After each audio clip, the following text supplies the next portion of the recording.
Boa noite mais uma vez a todos. Sejam bem-vindos a mais um Papo de Boteco do projeto de extensão Polifonias. É com muita alegria que estamos aqui hoje junto com vocês, né?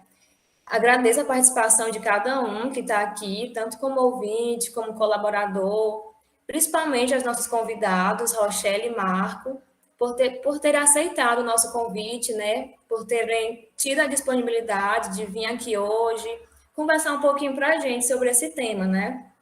O Papo de Boteco é uma ação do projeto de extensão Polifonias, que tem como objetivo levar conhecimento científico sem aquele teor rígido, né, acadêmico, aquela coisa muito rígida da academia, mas sim de uma forma mais leve, de forma descontraída. O nome faz referência ao nosso objetivo, né? É mais uma conversa para falar mesmo sobre esse tema. E hoje nós temos como tema relacionamentos pessoais em tempos digitais. E os nossos convidados, só um minuto.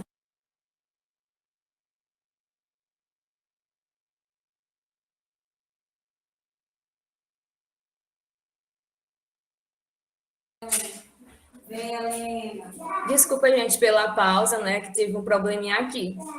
Os nossos convidados de hoje são a Rochelle. A Rochelle é psicóloga, mestre e doutoranda pelo programa de pós-graduação em psicologia na Universidade Federal do Ceará.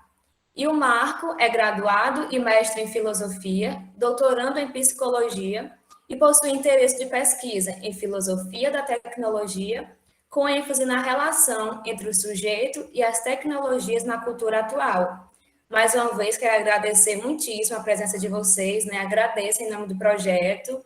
Esqueci de me apresentar, mas eu me chamo Késia, faço parte da extensão e curso psicologia na UFC de Sobral. Para iniciar nossa conversa, né, para que a gente possa ir entrando no tema, eu queria que vocês falassem com base na experiência, na leitura que vocês possuem, um pouco sobre qual a relação, né, qual o papel das redes sociais na construção dos relacionamentos pessoais e qual a influência dos algoritmos nessa construção. E aí, quem se sentir à vontade para iniciar, pode começar. Você gostaria de começar, Marco? Pode ser. Bom, boa noite a todos. Obrigado pelo convite, né? Sobre essa questão, né? Eu penso assim, uma primeira coisa que a gente deveria considerar é que as redes sociais, o espaço digital, de modo geral, ele é um novo espaço, assim, de relações interpessoais. Então, nós temos os meios virtuais, né, como um espaço também. O Manuel Castells vai falar disso lá naquele livro dele, da Sociedade em Rede, né? Ele vai lembrar que o ambiente virtual é também um espaço. É um espaço diferente do espaço físico que nós temos, mas é também um espaço, na medida em que nesse espaço as pessoas podem também se relacionar, né, ter interações sociais podem acontecer nesse espaço, nesse ambiente virtual. E aí, uma segunda coisa que a gente poderia lembrar é que nesse espaço, as relações interpessoais, né, relações sociais, elas se modificam. Existe uma condição, né, dessas relações, como elas vão acontecer dentro desse espaço que a gente chama espaço virtual. Então, eu acredito que existem alguns condicionantes, né, algo que vai dar forma, né, a essas relações. A gente não pode dizer que são relações completamente iguais, idênticas às relações que a gente tem com as outras pessoas no espaço físico. Então, uma das coisas que o ambiente virtual nos propicia atualmente é que a gente pode estar em vários lugares ao mesmo tempo, né? Então, o pessoal da igreja deve lembrar que tem um santo que tinha essa capacidade, né, que era Santo Antônio de Pádua, tinha o poder da bilocação, poderia estar em mais em mais de um lugar ao mesmo tempo. E aí, hoje em dia, essas tecnologias digitais fazem com que a gente esteja em mais de um lugar ao mesmo tempo, sem que seja necessário haver um milagre, né, para que isso aconteça. Então, nós estamos nos nossos locais aqui, mas estamos também habitando nesse mesmo momento um espaço virtual aqui compartilhado, né, uma presença compartilhada com outras pessoas. Então, eu destacaria assim, esses dois pontos. O ambiente virtual é também um espaço, né? Não um espaço físico, né? Um outro tipo de espaço, e que nele existe a possibilidade de haver relações interpessoais. E a caracterização dessas relações interpessoais vai ser diferenciada das relações que nós temos no ambiente físico, no espaço físico. Rochelle, quer complementar? Sim, gostaria sim. Eu queria aproveitar para primeiro agradecer pelo cuidado e pelo convite carinhoso de vocês. É ótimo voltar para Sobral, mesmo que de forma remota. Já faz um tempo que tive por aí, Ritinha teve nas minhas bancas de qualificação e defesa no mestrado, então agradeço muito aos professores e às extensionistas que estão com a gente. Muito obrigada. E esse tema a gente tem debatido mais dentro do nosso grupo de pesquisa, sob a orientação da professora Débora, e a sensação é que tem se potencializado pela questão da pandemia essas percepções do quanto as nossas relações são mediadas, são atravessadas por computadores o tempo todo. Parece que, mesmo que seja um debate recente, na psicologia ele acaba sendo um pouco mais recente. A gente tem pesquisadoras como a professora Fernanda Bruno, como a Paula Sibilha, que trazem contribuições muito relevantes para essa compreensão, mas parece que até então não se discutia tanto quanto agora, porque é uma experiência totalmente nova. Ninguém esperava passar por isso. Então, eu acho que essa pergunta é muito relevante para a gente pensar os relacionamentos pessoais, a construção de subjetividades, pensar o quanto o nosso cotidiano acaba sendo interpelado o tempo inteiro. Porque não dá para pensar a tecnologia, aí perguntou da questão dos algoritmos, e eu vou me deter a isso um pouco mais à frente, mas pensar o quanto a tecnologia é intrínseca ao nosso cotidiano, o quanto a gente se torna dependente, e o quanto isso não precisa ser algo visto de forma simplesmente negativa. Existe uma potência dialética aí que a gente pode pensar outras formas de lidar com a tecnologia, de lidar com redes sociais, e de pensar essas virtualidades, né?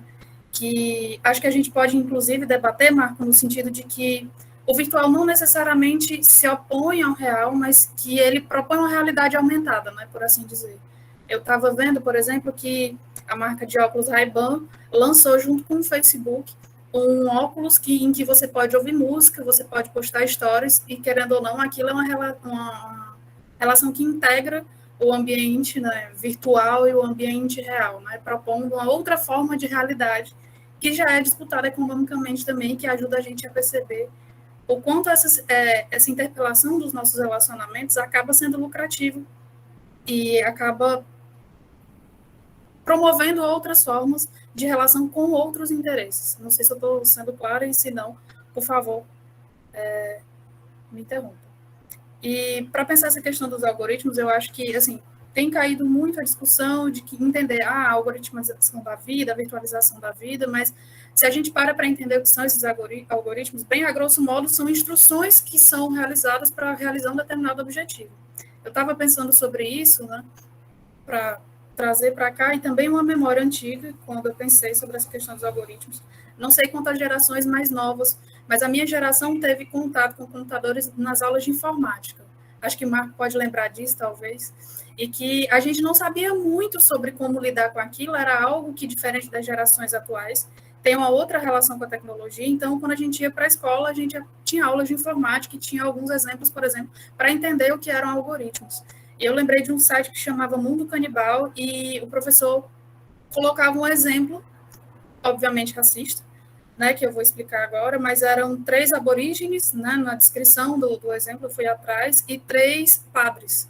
E aí o desafio era pensar como criar comandos para atravessar os padres e os aborígenes, né, na descrição do próprio jogo, para o outro lado de um rio com um barco, e pensar como isso poderia ser feito sem deixar a maioria dos aborígenes junto com uma minoria de padres. Então, para realizar esse objetivo, dentro desse jogo, obviamente, complexo e difícil, né, de se usar como exemplo agora, mas só para tentar entender o quanto essa resolução de problemas acaba sendo enviesada. Então, questões como o racismo algoritmo e outras são potencializadas através dessa questão de desigualdades, estruturadas através, né, da tecnologia. Então, pensar a influência dos algoritmos nesse sentido é pensar o quanto nossos vieses pessoais atravessam a tecnologia e o quanto isso interpela também as relações pessoais.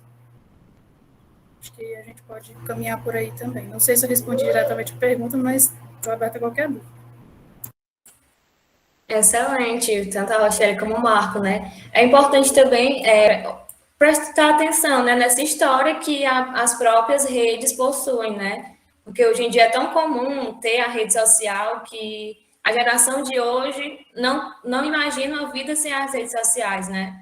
Só que tem toda uma história para a sua construção, como nós chegamos até onde nós estamos hoje, né? E como a Rochelle falou, não é ideal olhar só o ponto negativo, né? Porque tem as suas aproximações, tem os seus benefícios. E aí, nesse sentido, já que vocês vinham falando, eu gostaria que vocês continuassem também explicando um pouco, né? Como as redes sociais, elas se alteram de alguma forma, os relacionamentos pessoais no mundo real. Porque nós percebemos que há essa distinção, né, entre o mundo virtual e o mundo real. E aí que vocês pudessem falar um pouco sobre se há alguma alteração dos relacionamentos pessoais no mundo fora do virtual. Uma coisa que a Rochelle observou, né, é justamente um ponto, se eu entendi bem, é que o plano do virtual torna a realidade aumentada, né? Então, eu não sei se a gente pode distinguir, né, se a gente pode fazer uma distinção de fato entre aquilo que é real e o virtual. Eu estou pensando mais no que a Rochelle colocou, né, de pensar que o virtual ele amplia um pouco mais as coisas, né? E aí, a gente por exemplo, a dimensão do virtual, do que a gente coloca como rede, né? As redes digitais aí de interação, de comunicação, elas ampliam algumas capacidades, como o que eu falei agora há pouco, nós podemos estar em mais de um local ao mesmo tempo, né? Já aconteceu, por exemplo, de eu estar assistindo uma aula em uma janela do Google Meet, mas também acompanhando uma palestra de um evento em outra sala paralela, né? Ou então pelo YouTube, né? Então, o virtual ele amplia um pouco essas capacidades de interação, de contato com as outras pessoas, né? Mas, por outro lado, o virtual também é um campo aí de forças, né? E aí vale lembrar de novo a questão aí dos algoritmos. Às vezes a gente pensa, né, que o espaço virtual é um espaço de liberdade total, e não é bem assim, né? Há essa impressão, assim, de que quando eu construo o meu perfil dentro da rede social, eu estou sendo ali totalmente autônomo, né? Existe uma autonomia. Pelo menos em tese, né, as pessoas, de modo geral, tendem a pensar por esse rumo, e achar que eu construo meu perfil dentro da rede social e eu sou autônomo no sentido do que eu posto, do que eu observo, né? E aí entra a questão dos algoritmos que talvez não permitam tanto essa autonomia, né, do sujeito, né? Um exemplo assim básico dessa questão de como os algoritmos direcionam um pouco a nossa interação dentro das redes, né, são as propagandas. Então, se você, por exemplo, você entra em um site de venda de objetos para comprar algo que você está precisando, e aí você visita aquele site, compra um objeto, um produto que você está precisando. Depois, né, no dia seguinte, ou às vezes até no mesmo dia, se você faz um acesso numa rede social, você vai ser bombardeado, né, por propagandas, anúncios relativas àquele produto que você comprou ou similares. Isso é só um dos exemplos. Existem camadas aí, né, dentro dessa questão dos algoritmos bem mais complexas. a Rochelle pode até explorar esse ponto, se ela achar pertinente. Né? Então, as interações que a gente faz dentro das redes digitais, elas são marcadas também por questão de vigilância, né? Por questão de algo que nos condiciona. Então, nós não temos tanta autonomia assim. Então, postagens que reverberam muito, né? Nós temos tendência a postar repetidas vezes um tipo específico de postagem, porque reverbera mais, porque tem mais like, né? Tem mais curtida, tem mais visualização. Então, essa autonomia que, entre aspas, aí é vendida, né? Construa o seu perfil, talvez não seja bem assim, né? Eu não sei se eu fugi da pergunta, não sei se eu respondi, se eu comentei dentro do que tá posto, mas as relações dentro das redes digitais, elas são relações que têm algum tipo de condicionante, né? Esse espaço de interação, ele tem alguns marcadores, assim, que vão, de alguma forma, nos condicionar, né? De como nós atuamos dentro das redes, né?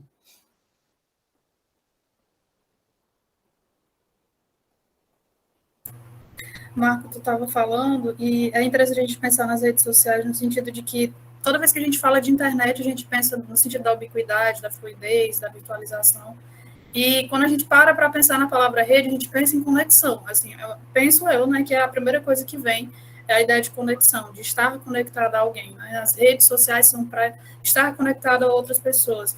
E por vezes a gente esquece que essas redes também são, de certa forma, um aprisionamento. Porque, por exemplo, a gente fala dessa questão dos algoritmos e parece muito solto, né? Mas os algoritmos são pensados para computadores para resolver problemas. Uma rede social é criada a partir de uma arquitetura, uma interface de programação que tem na sua estrutura algoritmos. Recentemente, o TikTok vendeu o algoritmo de recomendação dele, por exemplo. Né? E quem usa o TikTok, mesmo que seja só pela experiência de saber dessa recomendação, entende que a função dos algoritmos nesse sentido, né, destacando a eficiência desse algoritmo do TikTok, é para recomendação. Então, por exemplo, se eu digito uma palavra-chave, por exemplo, um desafio, um challenge que está sendo feito na internet, e eu pesquiso isso no TikTok, então a tendência é ele me mostrar mais daquilo é muito maior. Do mesmo jeito o Facebook, do mesmo jeito o Instagram, então acaba que o conteúdo que eu vejo nessas redes sociais são similares aos meus interesses sempre, porque isso faz com que eu passe mais tempo nessa rede social. Então, faz com que eu me conecte a pessoas com os mesmos interesses.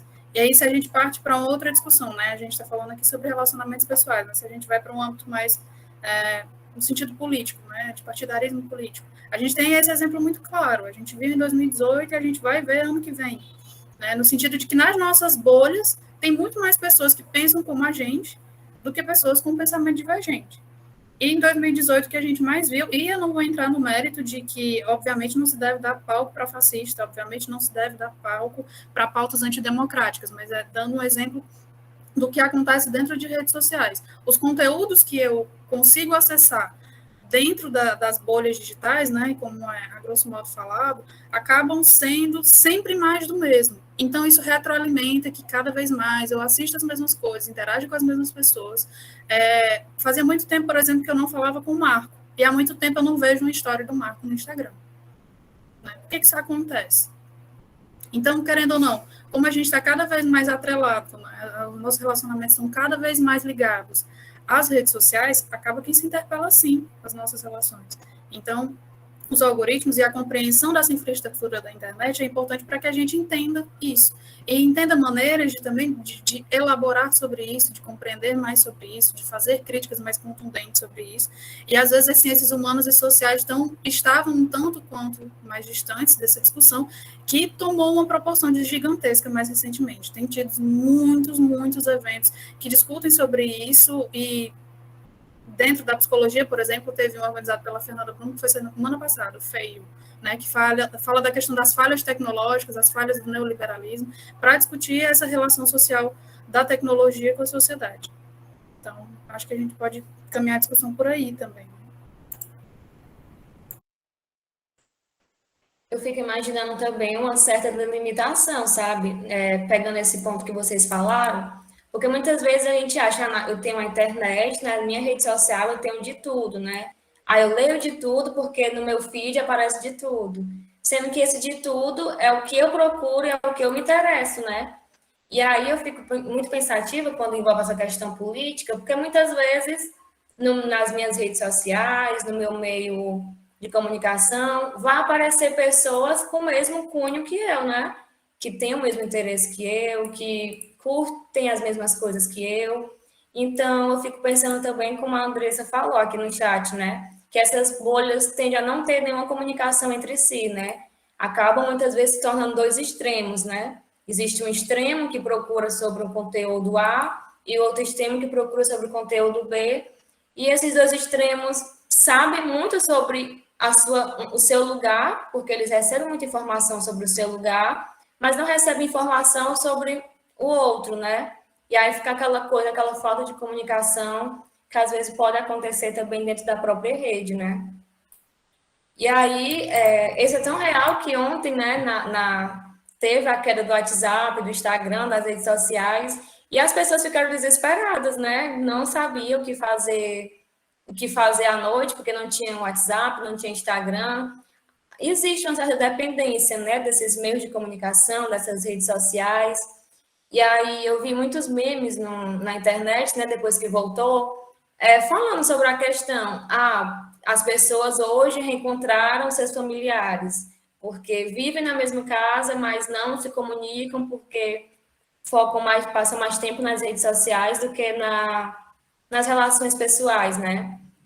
E aí, vamos caminhando aqui para a próxima pergunta. Eu queria que vocês falassem sobre a liquidez, sabe? Se existem realmente uma maior liquidez nos relacionamentos. Quando eu falo de relacionamentos, é relacionamentos de modo geral, né? Formados através das redes sociais.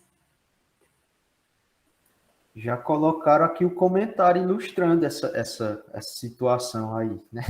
O relacionamento ficou em perigo de terminar por conta do que o WhatsApp saiu do funcionamento aí, né?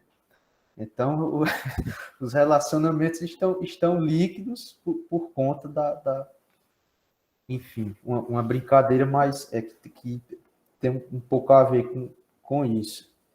Eu acho, assim, que nós estamos em tempos líquidos, né? Se a gente for ver, desde a modernidade, né? Então, a modernidade já começa a dissolver esses pensamentos mais... as grandes narrativas, né?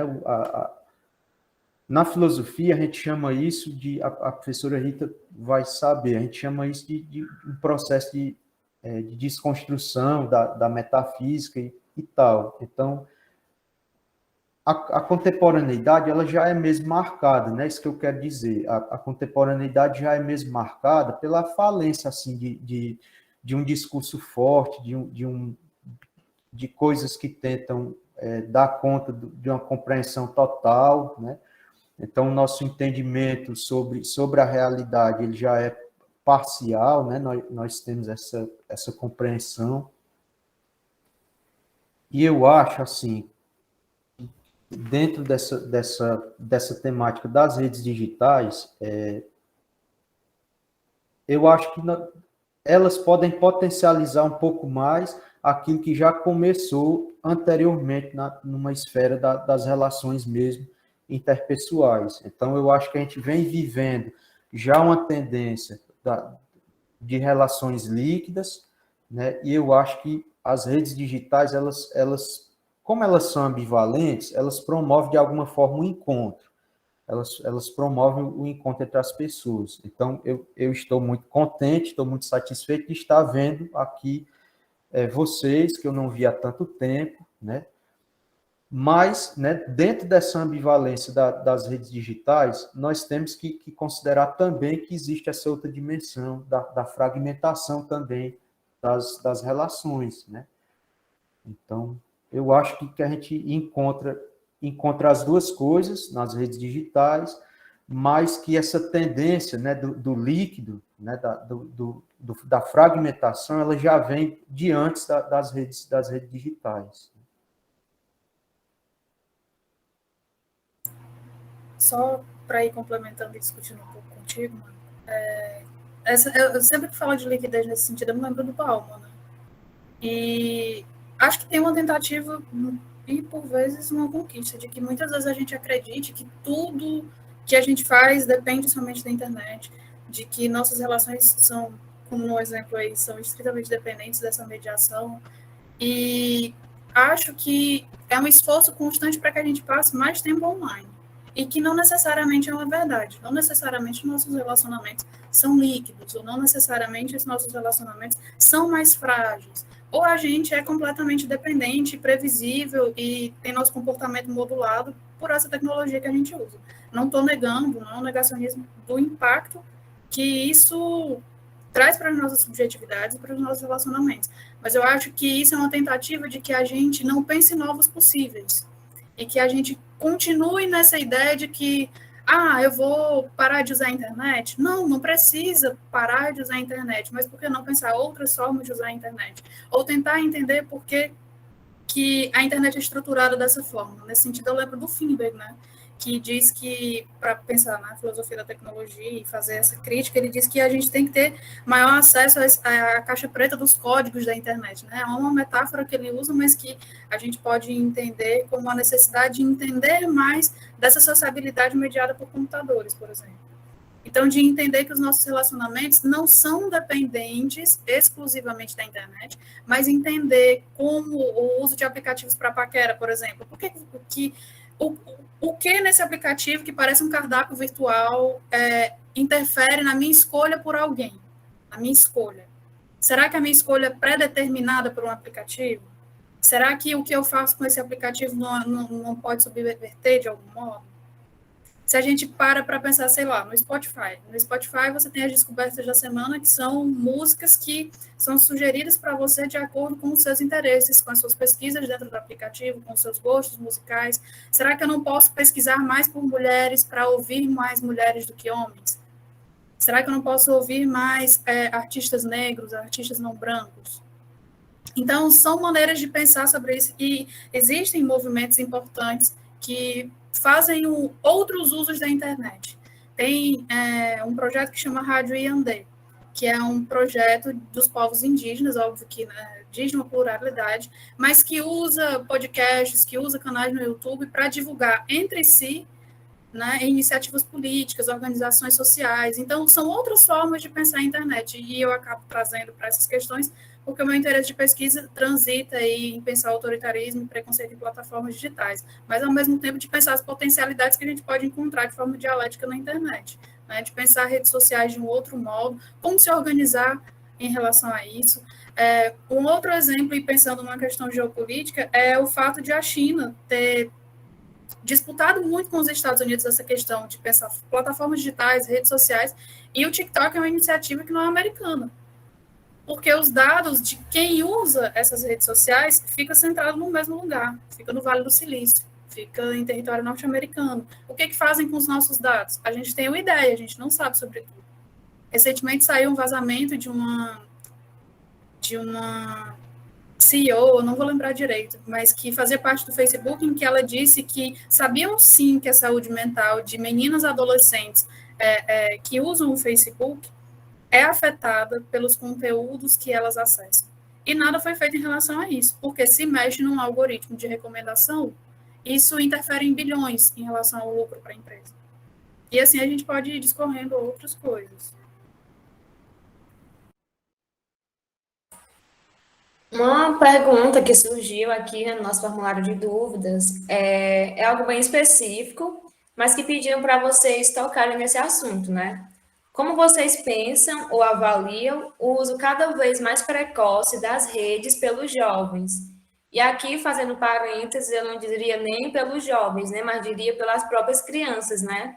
A relação das próprias crianças com a rede, como se isso pode interferir no relacionamento pessoal delas fora das redes, né? Ou se para vocês isso não tem nenhuma interferência. Se vocês pudessem falar um pouco sobre isso. Tu quer que eu comece, Mar? Tá certo.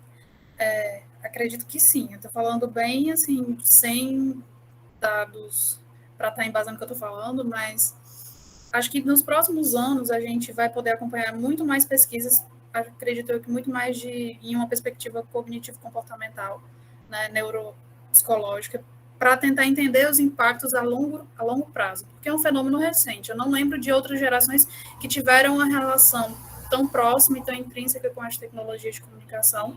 A gente tem, né, parte do referencial da teoria crítica, de pesquisadores que fizeram análises do rádio, da televisão, do cinema, da literatura, mas nada foi o que é a internet hoje em dia. Então, os efeitos disso a gente vai poder acompanhar a longo prazo. Mas, por exemplo, as crianças agem com tablets e celulares de uma forma muito mais intuitiva do que a nossa própria geração e anteriores. E isso vai ser um fenômeno acompanhado ao longo dos anos. Então, não tem muito o que poder prever, mas com certeza vai gerar impacto.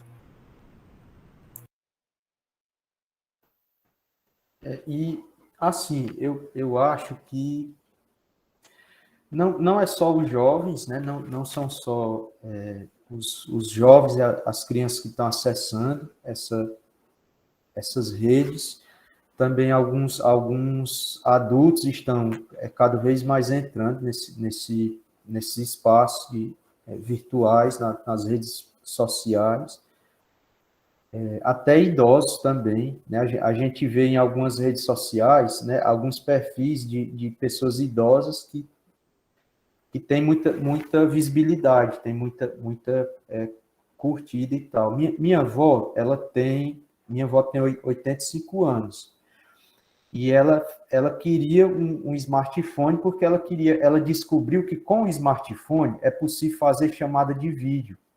E ela tem os filhos dela que moram lá no Sudeste, então ela queria um smartphone para fazer chamada de vídeo e se comunicar com os filhos dela que vivem fora, né? Vivem no Sudeste. Então, eu acho que os jovens, as crianças estão acessando, mas eu acho que, de uma maneira geral, todas as faixas etárias estão acessando as redes digitais, e algum impacto isso deve acarretar, né? Nós estamos copresentes, né? Os smartphones que nós utilizamos, às vezes a gente deixa ele perto da cama quando a gente vai dormir, quando a gente acorda de manhã, a gente já olha as notificações. Ontem à noite, quando o WhatsApp voltou, né, começou a sinalizar uma porção de notificações assim de uma vez só, e eu pelo menos, né, parei para olhar, para acompanhar, né, os grupos aí que a gente estavam cheios de mensagem acumulada. Então, eu acho que isso vai modificando a forma como a gente vive, né? Isso vai interferindo, vai modificando a forma da gente ser no mundo, né? Então, existe uma forma, a Rochelle falou, um ponto da fala dela, que ela trouxe os contatos que a gente teve com o computador, né? Lá na escola, no tempo dos estudos aí do ensino básico, né? Ensino fundamental, ensino médio, nós começamos a ter contato com o computador, mas o computador era um recurso que a gente recorria a ele pela necessidade.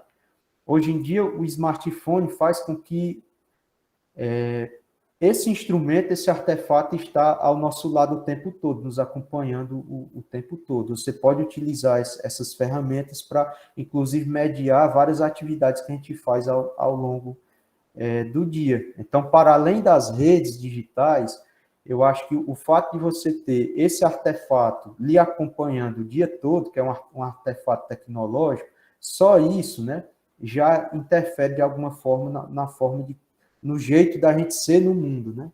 Já diz alguma coisa da modificação do nosso ser no mundo. E as redes digitais, algum impacto elas trazem também. E aí a gente poderia explorar muitas temáticas dentro desse ponto aí. Tem a questão da visibilidade, tem a questão das interações, a questão das bolhas, como já foi falado aqui, né? Então, geralmente nós habitamos alguns espaços virtuais que são do nosso interesse, né? Nós temos a tendência dentro das redes de estar em espaços e redes que já são do nosso perfil, né?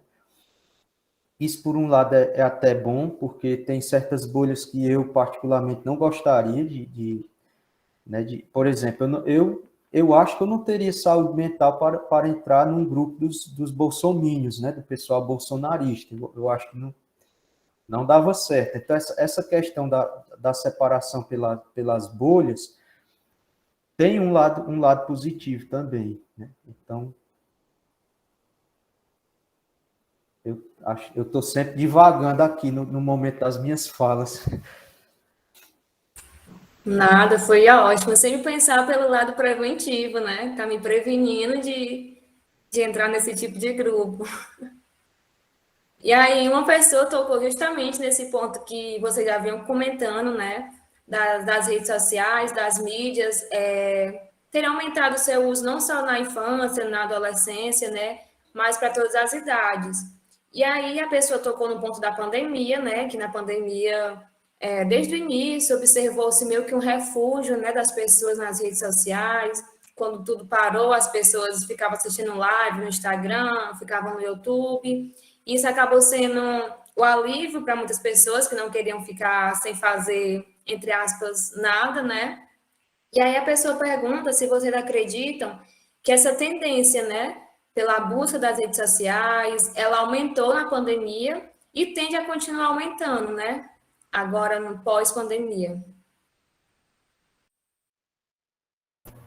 Com certeza, assim, falando por mim, acho que o objetivo é capitalizar todos os segundos e evitar o ócio.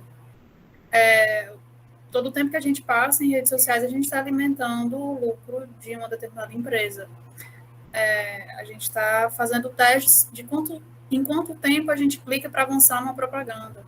A gente está ali o tempo inteiro gerando dados para serem computados. A gente pensa que as redes sociais são gratuitas, mas a gente fornece tudo que a gente faz. Aonde eu estou, com quem eu estou, o que eu digo, quando eu digo. Então, independente da pandemia, óbvio que a pandemia acelerou isso, mas é um processo que já estava em curso. E é um processo que dificilmente a gente consegue voltar atrás. A tendência é que cada vez mais existam aparelhos como a Alexa, por exemplo, que está dentro da casa de muito mais pessoas do que tinha antes da pandemia. E outros aparatos técnicos que acabam ocupando espaços que antes a gente não julgava necessário. Então, acho que vai mais ou menos por aí. O Marco pode complementar, se desejar.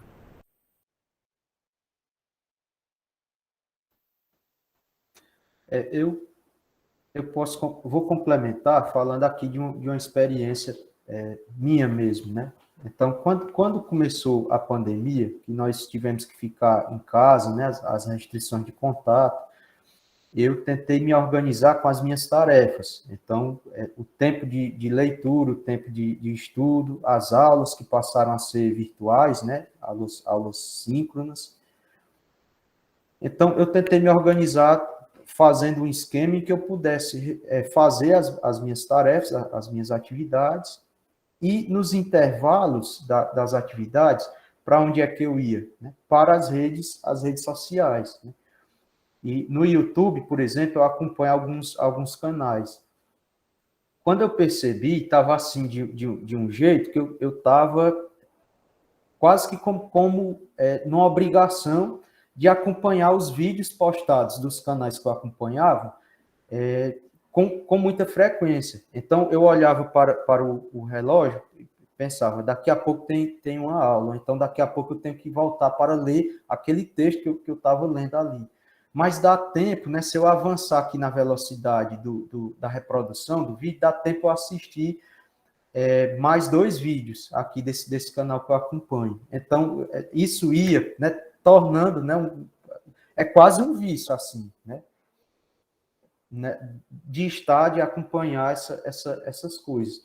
Mas porque também os espaços de interação se tornaram muito restritos quando a gente teve que ficar em casa, né? Então, o espaço da universidade era um espaço que você assistia uma aula, mas depois você saía ali para o entorno do RU, sentava um pouco com os colegas, ficava conversando, interagindo, e dentro de casa não, né? Dentro de casa a gente teve que ficar restrito e aí a gente procurou eu, né, particularmente,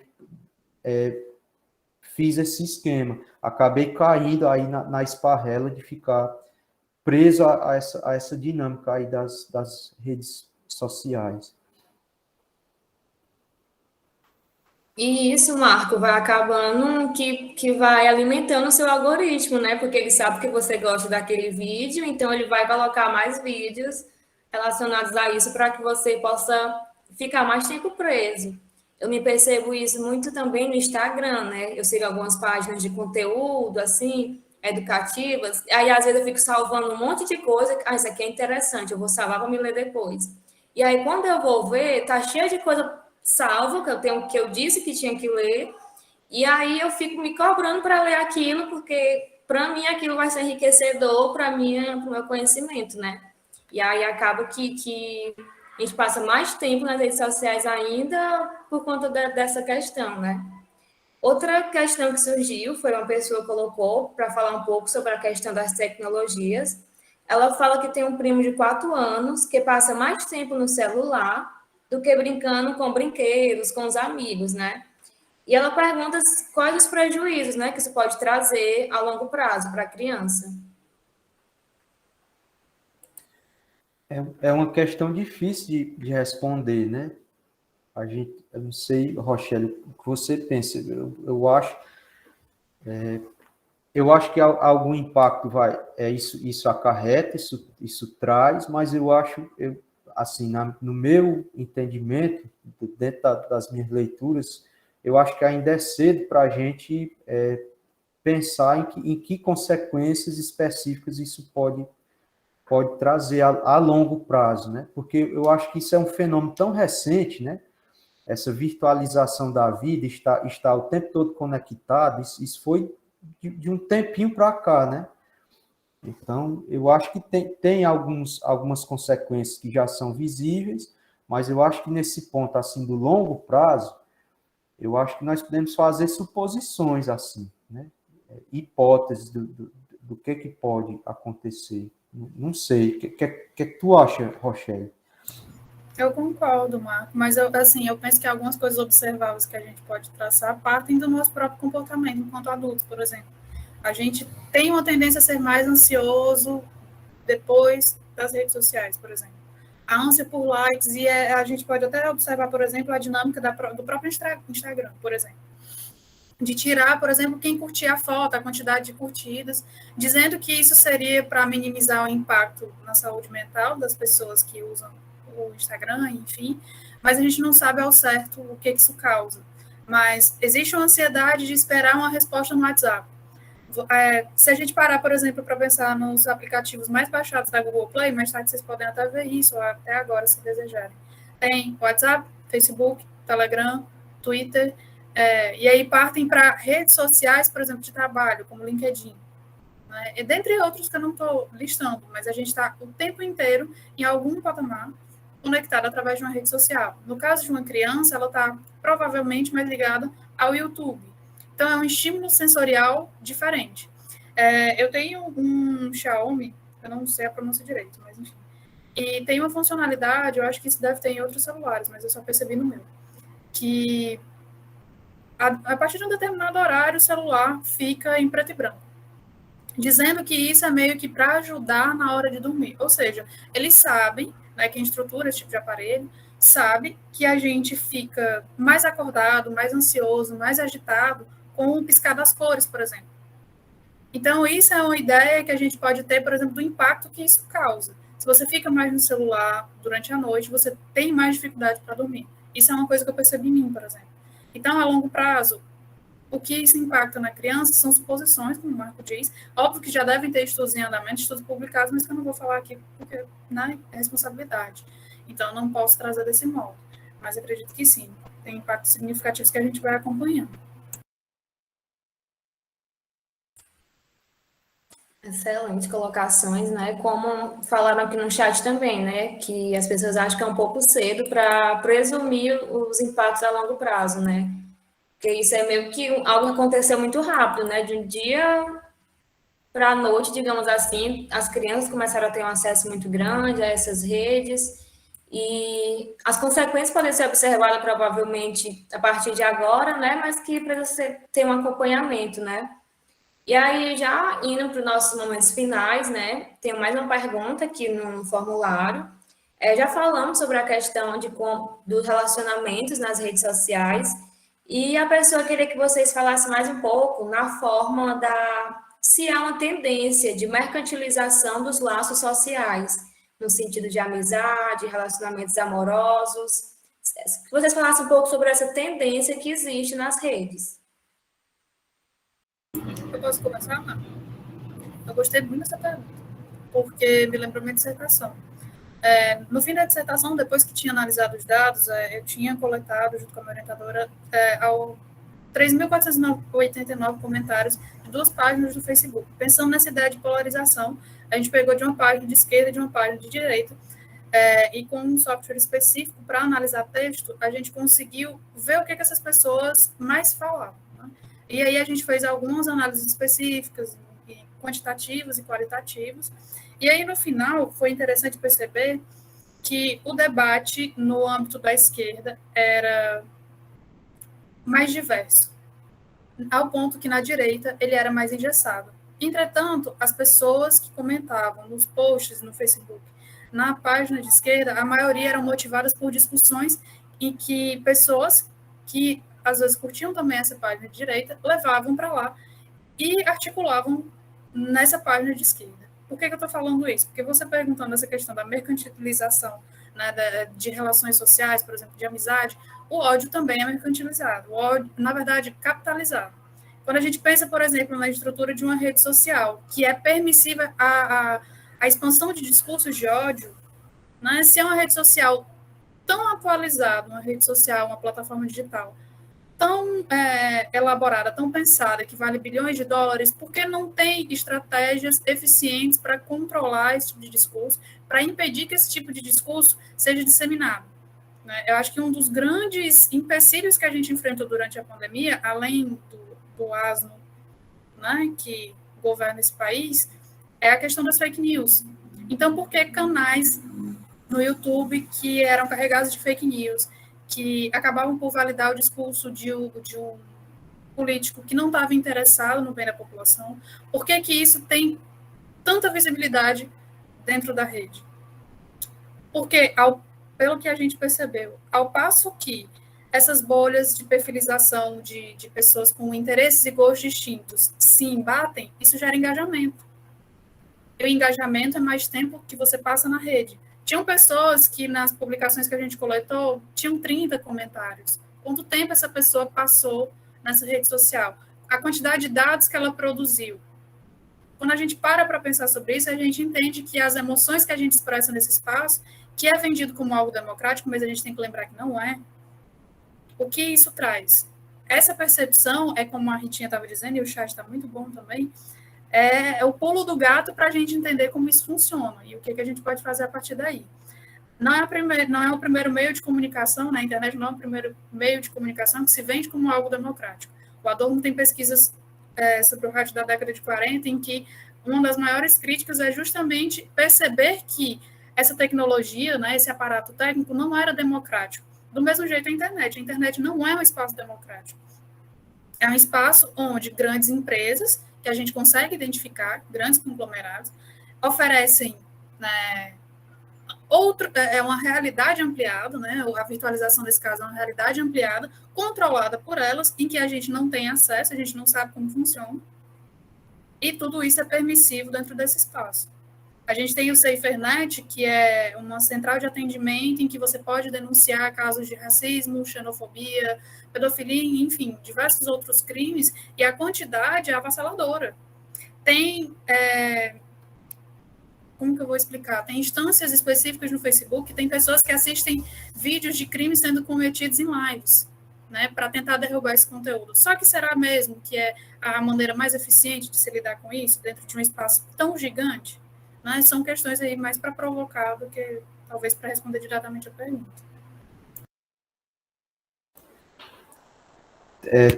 Tem um outro aspecto dessa capitalização que eu estava lembrando enquanto a Rochelle falou, que é algo que vai aparecer lá nos livros do Byung-Chul Han, né?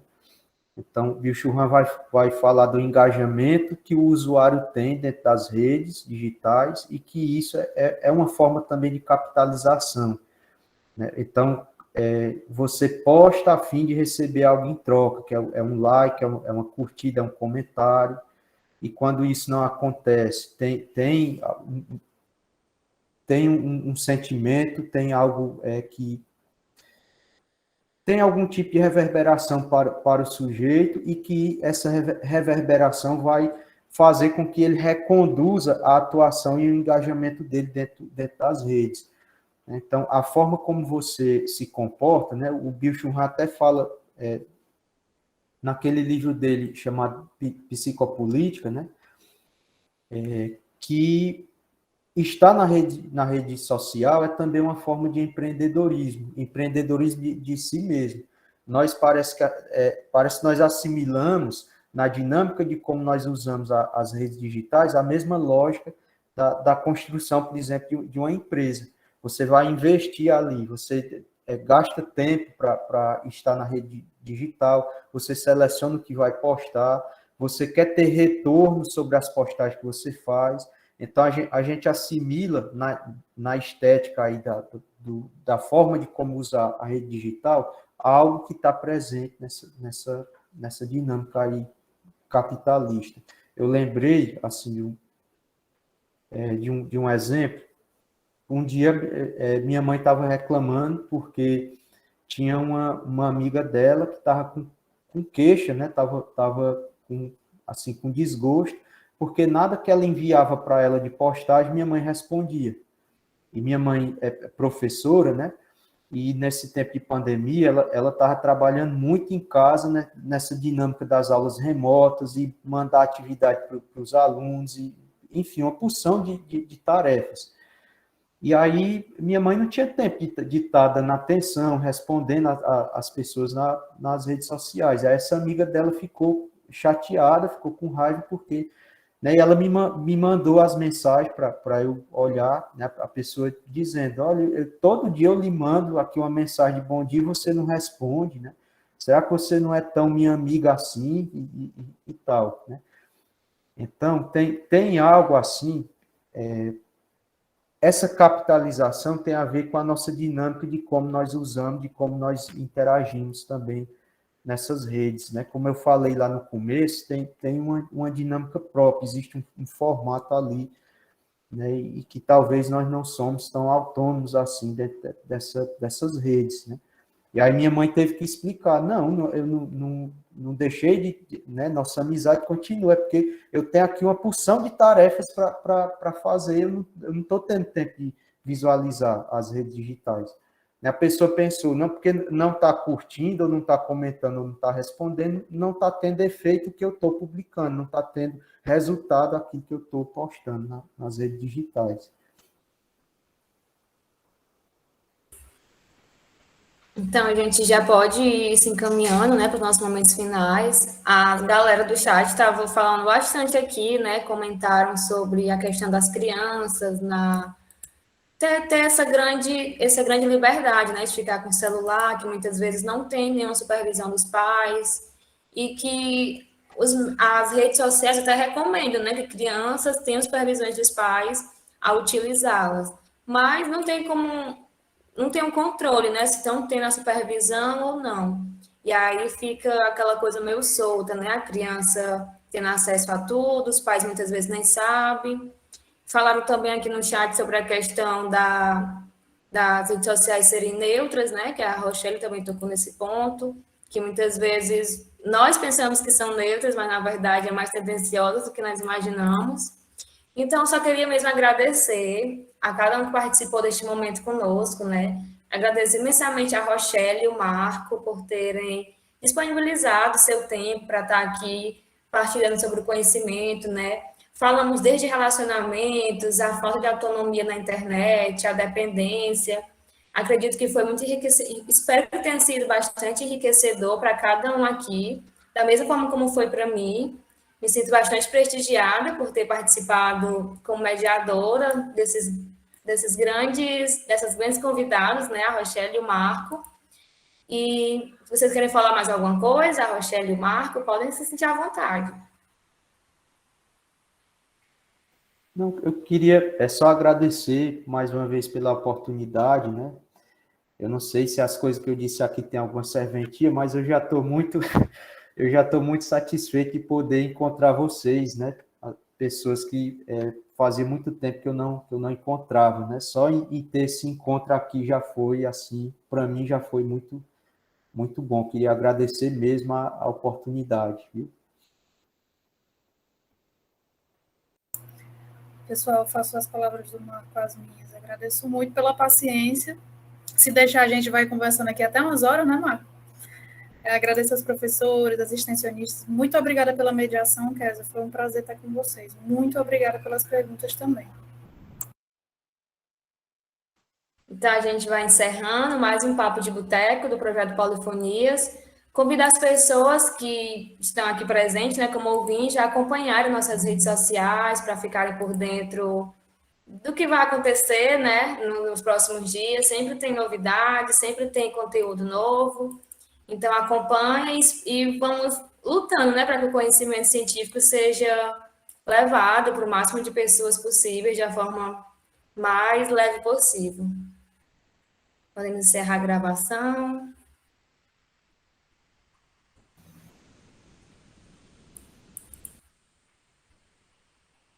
A Ritinha veio dar oi.